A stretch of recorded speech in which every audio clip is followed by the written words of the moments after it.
Ја се зовем Хазими Хајети, долазим из самостално угрожена Република Косово. Због политичка ситуација на Косово, желим да се преселим у Сараево. У Сараево ја долазим како косовски специјалиста за рад на компресор и мешалица. Знам да добро певам албанска босанска песма и сам отишao до оне издајничке куće Halix, да за мене он изда еден касета, молим га лепо. Долазим те у Halix, kad tamo sjede dva ženska bosanac. O, mi svaka čast.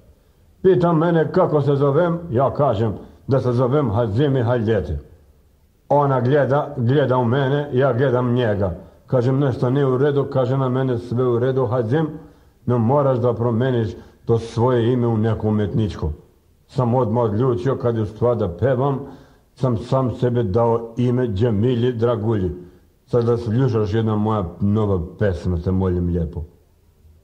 Rokam mandoline, rokam saksafon, mešam mešaljice, baca šljak beton. Rokam mandoline, rokam saksafon, mešam mešaljice, baca šljak beton.